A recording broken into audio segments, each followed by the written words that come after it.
The high cost of housing. We the people have the power! It's a cross-country crisis with no easy repair. If you pull it right now, it will all fall down. Wow. I mean, you've got little kids. Yeah. Renters worried about how to keep a roof over their heads.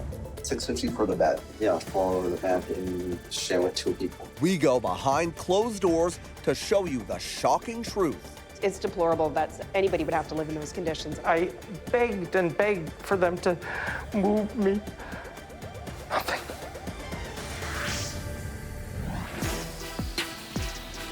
Canada is in a rental crisis, so we're hitting the streets of Vancouver and Toronto, Should we get started? Let's start the hunt. testing Canada's 2 most expensive cities for an affordable place to live. How hard can it be? But first,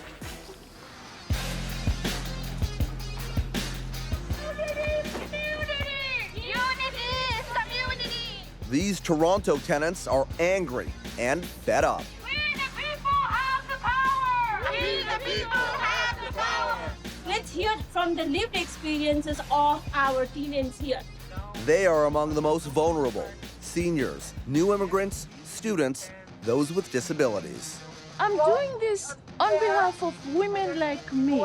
Women my age, my race. We don't feel safe here. We're not here for luxury housing. We're here for just safe, affordable housing. Recently, we have so much cockroach in our unit. That's the main concern that I have. Acorn is an independent organization of low and moderate income people and helps tenants organize rallies, since so many in this city cannot secure a safe rental or feel trapped in their current one. I don't have a choice. I have to go back next week. Just ask Michael Regan. This is my unit right here. Okay, let's go. He invites us inside his apartment for a revealing look into the city's rental crisis. This is my unit. Oh, wow. This is the place he calls home. It's a lot different than what the hallway looks like, isn't it? That's crazy. From the crumbling bathroom to mold and water damage. Michael says his biggest problem began with a crack in the foundation, letting water into his unit about 2 years ago. There are also pests. I can see dead bed bugs everywhere. Yeah. And you said there were cockroaches too. Yeah, there were, but they're not here anymore. I already suffer from depression and everything. Yeah. So having to live like this, my depression got to a point where they hospitalized me twice for it. It's emotional.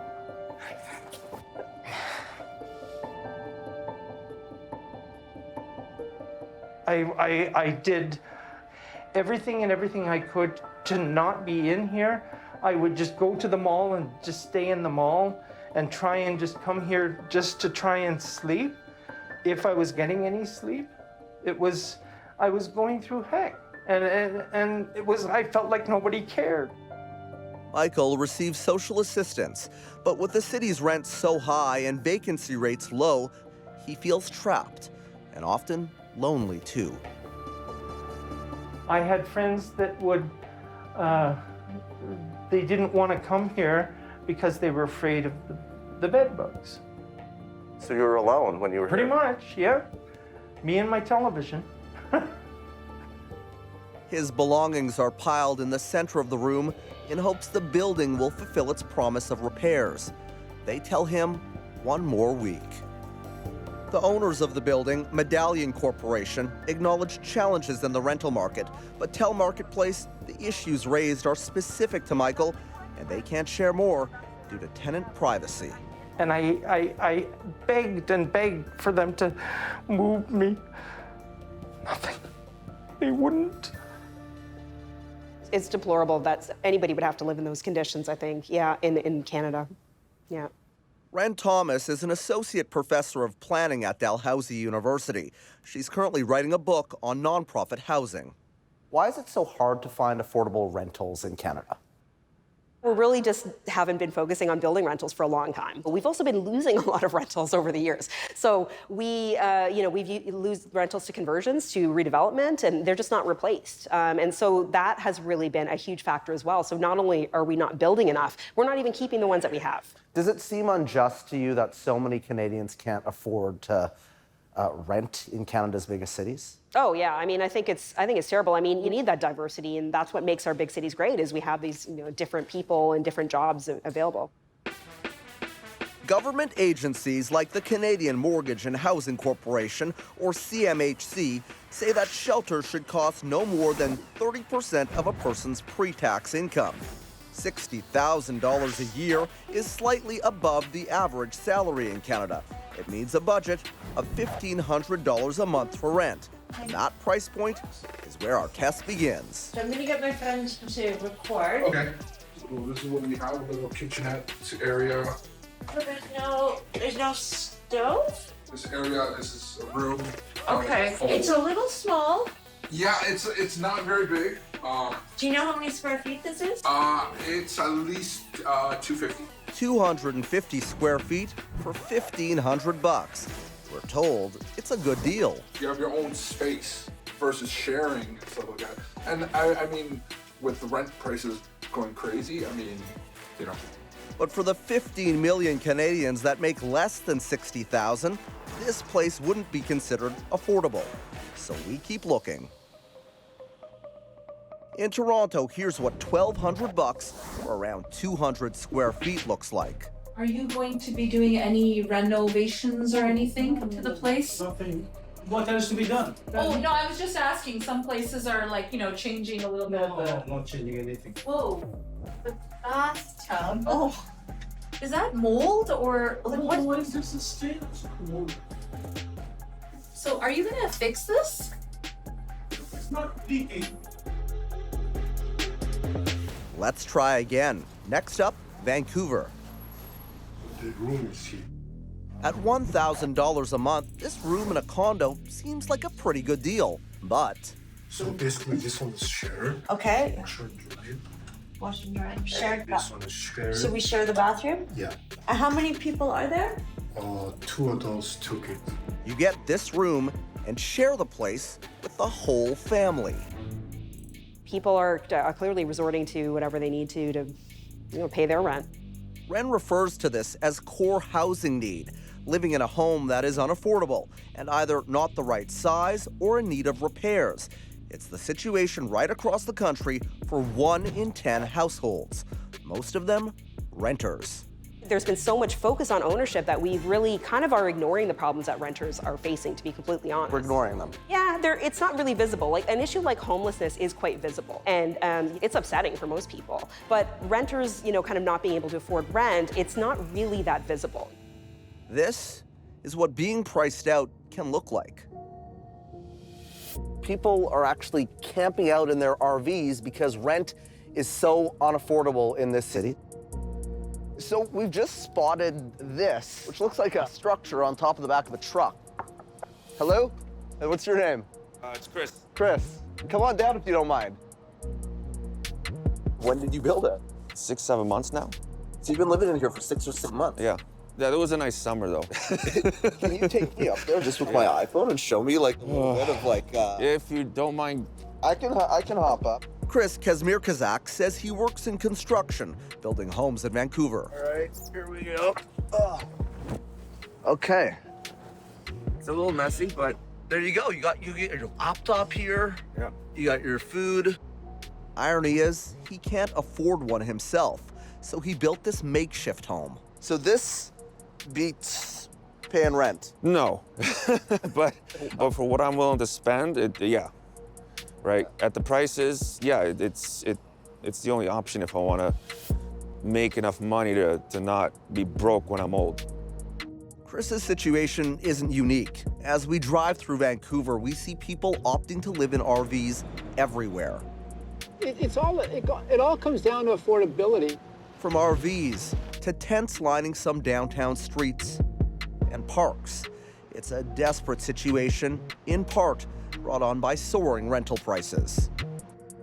Today in Vancouver, to comfortably afford a one-bedroom apartment, your salary needs to be about $109,000 and $98,000 in Toronto. It's not just these two cities. London, Ontario, a one-bedroom is nearly $1,800. Take a look across the country, just over $1,600 in Montreal. In Calgary, about $1,500. In Halifax, the average one-bedroom goes for almost $2,000. So, where does that leave those who earn less? They say housing is a human right, but we're about to show you just how wrong things can get. You know how many people live here? 12, 30? 13.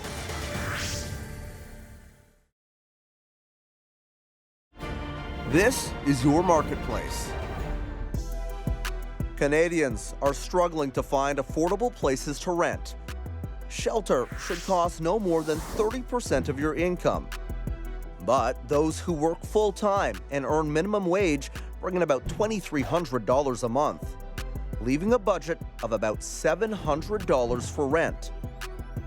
So we're testing that in Toronto and Vancouver to see firsthand where renters end up. Let's see our room first. Next up, a basement apartment listed at $750. Check out what living on minimum wage could mean for your privacy and possibly more. There's one room. Our lady's here, living here. She's a student. She's a student She's today. a student. Okay. Another lady's here. There's a woman in here? That's right, behind this curtain. She's working full time. She goes in the morning and comes back in the night. We spot potential safety issues too. That's the smoke detector. I could check if the door opens. Maybe Is it's it not working or something like that. alarm?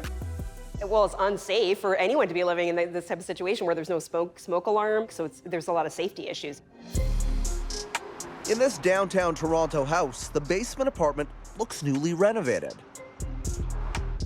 Hi. Okay. We're just So coming. you already live here? Yes, he lives here with his partner.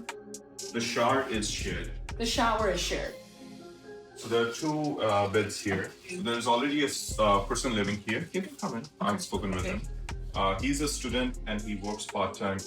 You're renting this Yeah. bed out. Yeah. And he's okay with that, sharing Yeah. a room with Yeah. someone. So, $700 a month gets you a bed next to a stranger. There's a safety risk. Obviously, you don't know this person. You're now sharing a space with them. You're a foot away from their bed. Like, you have no security at all. You have no privacy. So that's a real problem. Back out west, it's no better in Vancouver. Inside this home, there's visible damage. As one tenant shows us around, it quickly becomes clear there are a lot of tenants living here. You know how many people live here? Right now, like 12, 30? 13. Yeah, right now 6 right here and 7 downstairs. 6 here, 7 downstairs. Yeah. It's a lot. But it's cheap. Cheap, but crammed. Hey, can you see one of the rooms? This is the room. Is this the room for rent? Yeah, there's 4 rooms. And so how much is it? $650. $650 for the bed. Yeah, for the bed in 2 rooms, which is share with 2 people. At $650 a person, the landlord could be bringing in about $8,000 a month, while young tenants sleep in rows of beds like this. In 2019, the Canadian government declared housing a human right in Canada. Why does housing need to be a right in this country? Because without considering housing as a right, we will have people who continually fall through the cracks. Among them, kids and women, warns Lisa Rupert. There's 21 units of rent-geared-to-income housing. She's the YWCA Metro Vancouver's VP of Housing and Violence Prevention. We have had people apply who are living in tents, who are living in their cars. Many of them are couch surfing. Being priced out of your community comes at a high cost. What is the impact on children For children, they're losing their schools, they're losing their friends, they're losing their extracurricular activities, and not just once, but over and over again. That affects them emotionally, it affects them academically, and I have seen children devastated by that. I have seen children suicidal over that. You've seen children suicidal over that? Suicidal ideation, because they have to leave again. After leaving so many times and finally being able to rebuild a bit. Do you think lives are at risk because some women can't find an affordable place to rent? I absolutely do. Really? And not only because they can't afford affordable places to rent, but because of the constant upheaval in their lives. Lisa says the YWCA offers women fleeing violence a home where rent is based on income, giving women space to pursue their dreams. But secure housing must come first. Canada needs to have an appropriate social safety net, and right now, our housing social safety net is broken. 25 kilometers west of Toronto, this Mississauga complex looks pleasant, but some tenants tell us the lack of repairs and rodents are a real problem. Meet Julia Jezik. Hey, Travis from Marketplace. I hear you got some issues. Can we come in? Yes, you can come in. Perfect. She lives here with her 2 kids. They're 6 and 4 years old. That is a big hole. Yeah, so it fell down in the middle of the night, and it's falling down more every day. And I can see some bugs up here too. Oh, I have so many cockroaches. That's a cockroach right there. And mice. This looks like it's coming down as well. Yeah, no, if you pull it right now, it will all fall down. Wow. I mean, you've got little kids. Yeah. Julia says she worries about her kids and says she asked her superintendent for repairs last fall. The landlord, Solomar Builders, tells us they had no idea of the problems in Julia's unit, and they can't enter to do repairs until she completes a work order. There's issues in the kitchen as well. Can we go in there and see? Yeah. Okay. The kitchen's infested with cockroaches. Yeah. Wow. If you look, there's dead cockroaches everywhere in my microwave. And this is what you can afford. It's $1,600, 2 floors. $1,600. 2 floors. Go on Kijiji, $1,600 for a basement apartment, 1 bedroom. And you've looked. I've been looking. How do you explain this to the kids? I don't. They think they're rich because they have toys. Yeah. My daughter walks around thinking she's rich. If she only knew. It's tough. It's so tough. It's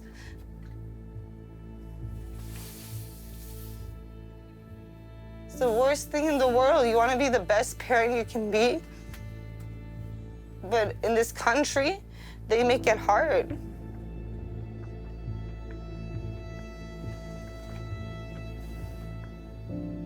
Julia says she's lived in the complex for many years and admits she's behind on rent by several months. But experts say safety issues should not be ignored. Still minimum, health and safety requirements, and we do have a national building code, and we have all these requirements that, building owners are required to comply with. Clearly, there's some major health risks. You can see the water leaking. There's safety issues with the kids living there. There's health issues. I see you getting a bit emotional. Yeah. Why is that? It's just sad to see that, to think about anyone living there, but particularly to see kids in that situation.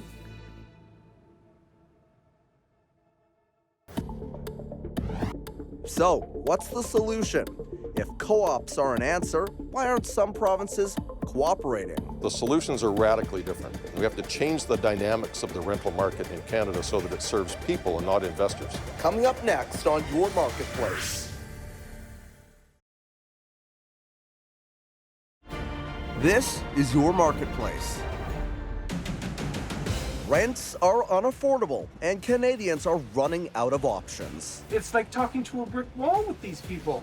But what can sometimes spur change? Renters rallying together. Remember Michael? After he spoke out and our cameras visit, so did property management again. I know you were having a rough go there for a while. Yeah. Tell me what a difference it makes now having a place that you can call a home. Well, it just makes me feel like I'm human again. I can sleep in my own bed. I'm happier. I can go out. I can do whatever. People will come over. It's a world of difference. So you've got hope. I've got hope. Yes, yeah. Must be a nice feeling. Yes, it is. Very good. And I thank you and Acorn for everything you've done for me. Progress for Michael, but so many others remain stuck. It is absolutely a rental crisis in Canada, and particularly in larger urban centers. Co-op housing like this should be part of the solution, says Tom Armstrong, the CEO of the Cooperative Housing Federation of British Columbia.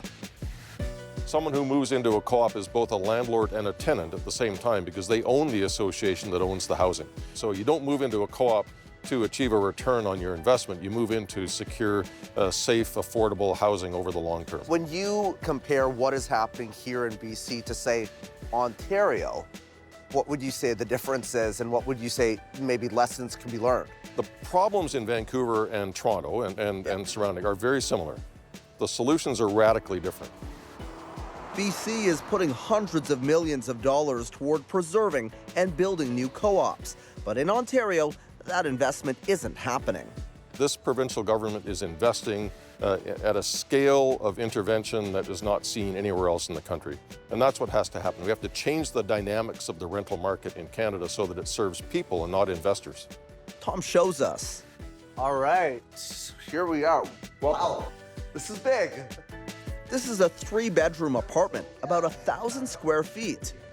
The rent? Well, that depends. So we need some rents at the top end of the range for the co-op in order to create more affordable homes for people of lower incomes. Since rent is geared to income, typically a member pays anywhere from $3,000 to $1,700, and some as little as $660, and even less for a 2- or 1-bedroom. Here's our patio deck. After an initial investment by government, a co-op is on its way to becoming self-sufficient, offering so many a beautiful place to call home.